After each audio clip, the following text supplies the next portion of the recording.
యోనా పెద్ద చేప.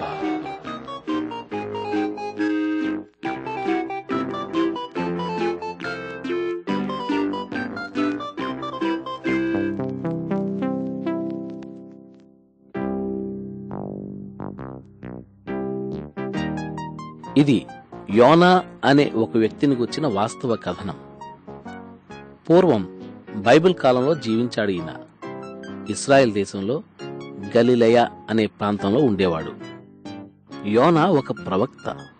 దేవుని గూర్చిన సంగతులు ప్రజలకు బోధిస్తూ తమ కష్ట సమయాల్లోనూ అవసరాలు కలిగినప్పుడు దేవుని ప్రార్థించడంలో వారికి సహాయపడ్డాడు.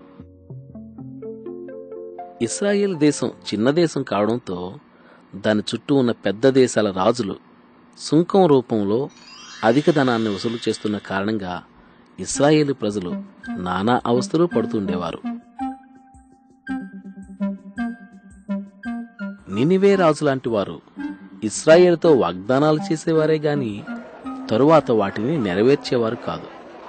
మిగతా వారైతే చాలా భూమిని ఆక్రమించేశారు. కాబట్టి ఇశ్రాయేలు నానాటికి చిన్నదైపోయింది. ఇశ్రాయేలు ప్రజలకు ఒక రాజున్నాడు. అతని పేరు యరొబాము. రాజైన యరొబాము ఇశ్రాయేలు రాజుల్లో ఒక పరాక్రమశాలి. ఆయనంటే ప్రజలెంతో భయపడేవారు. యరొబాము తన ప్రజలకు నిజంగా సహాయం చేయాలని ఆశించాడు గాని ఏం చేయాలో అతనికి అర్థం కాలేదు. ఒకరోజు యోనా రాజైన యరొబాముకు ఒక శుభవార్త తెచ్చి ఇలా చెప్పాడు. రాజా, మన దేవుడు మన గూర్చి విచారిస్తున్నాడు. ఆయన మన శత్రువులందరినీ ఇశ్రాయేలు దేశం నుండి తరిమికొట్టి వారు ఆక్రమించిన భూమిని తిరిగి పొందడానికి నీకు సహాయం చేస్తాడు. రాజుకి శుభవార్త అందించడం యోనాకు సంతోషం కలిగించింది. అతడు దేవుని ప్రవక్తని, తనతో అబద్ధం చెప్పడని రాజుకు తెలుసు. ఈ మాటలు యథార్థమైన మంచి మాటలుగా తోచి ఇశ్రాయేలు ఎంతో చిన్న దేశమైనప్పటికీ ధైర్యశాలి అయిన యరొబాము శత్రువుల మీద యుద్ధం చేయడానికి తన సైన్యాన్ని బయలుదేరజేశాడు.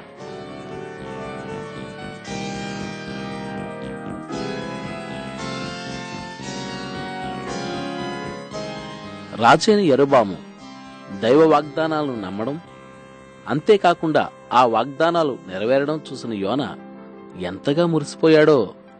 ఇశ్రాయేలుకు ఎంతో మేలు కలిగించిన దేవునికి ప్రార్థిస్తూ కృతజ్ఞతాస్తుతులు చెల్లిస్తూ యోనా చాలా సమయం గడిపి ఉండొచ్చు. మనం కూడా దేవుని సహాయం కోసం అడగొచ్చని మీకు తెలుసుగా.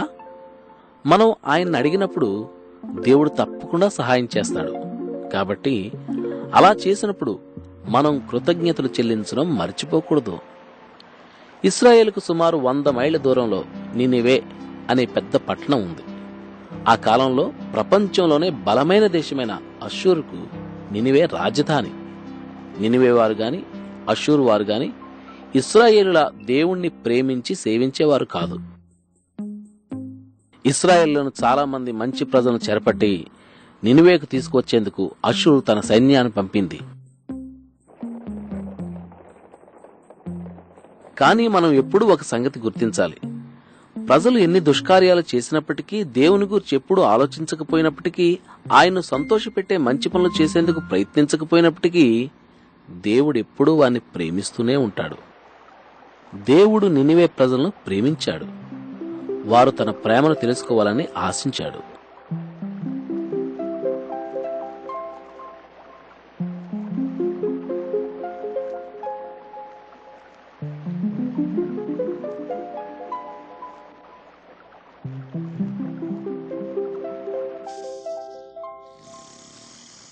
అయితే యోనా మాత్రం నినివే ప్రజలను ప్రేమించకపోగా వారిని ద్వేషించడం చాలా విచారకరం. కానీ ఒకరోజు తెల్లవారుజామున యోనా అప్పుడే మేల్కుంటున్న సమయంలో అతడు ఆ గొప్ప పట్టణమైన నినివేకు వెళ్లాలని దేవుడు ఆజ్ఞాపించాడు. నినివే వారు తాము చేస్తున్న దుష్కార్యాలు మానుకోకుంటే దేవుడు శిక్షిస్తాడని హెచ్చరించాలన్నాడు.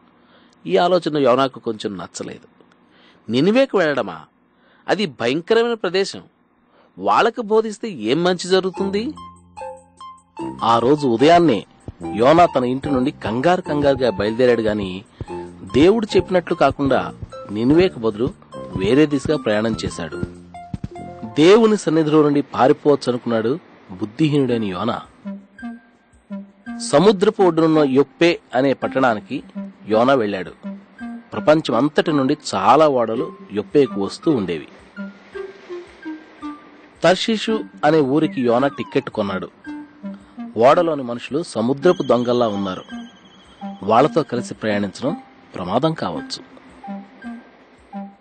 అయినా యోనా అదేమీ పట్టించుకోలేదు. నినివే నుండి దూరంగా పారిపోవాలనే తర్షీషు ఓడ ఎక్కాడు. ఓడలోకి సామాను ఎక్కించడాన్ని చూస్తూ యోనా తన హృదయపు లోతుల్లో ఆలోచిస్తున్నాడు. తాను తప్పుడు పని చేస్తున్నానని, దేవునికి లోబడటం లేదని తనకు తెలుసు. యోనా ఎక్కింది సరుకులు తీసుకెళ్లే ఓడ. సరుకంతటినీ ఓడపైకి ఎక్కించడానికి చాలా గంటలు పడుతుంది. అయితే యొప్పే నుండి మిగతా ఓడలు బయలుదేరి వెళ్లిపోవడం చూస్తున్న యోనా చాలా ఆందోళన చెంది ఉండొచ్చు.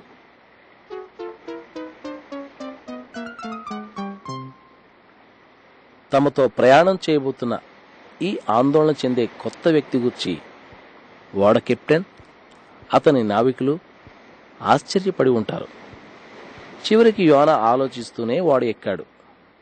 దేవునికి ఇష్టలుగా ఎలా ఉండాలో అనేది ఇశ్రాయేలుకు బోధించిన ప్రవక్త ఇదో ఇక్కడున్నాడు.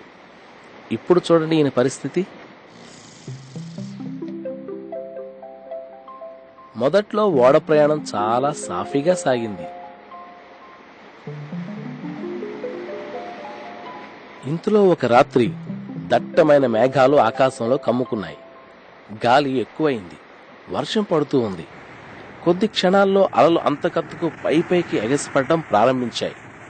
ఓడ పైకి, కిందకు, ముందుకు, వెనక్కు ఊగిసలాడుతూ ఉంది. నావికులు చాలా భయపడ్డారు.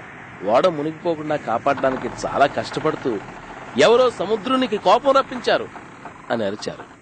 తర్షీషు, యొప్పేల మధ్య వారు చేసిన ఓడ ప్రయాణాలన్నిటిలో ఇంత పెద్ద తుఫాను ఎప్పుడూ నావికులు చూడలేదు. ఓడను తేలిక చేసి భద్రపరచడానికి అందులో ఉన్న వస్తువును సముద్రంలోకి విసిరేస్తూ సముద్రునికి నిజంగా కోపం వచ్చింది అని వారు కేకలు వేశారు.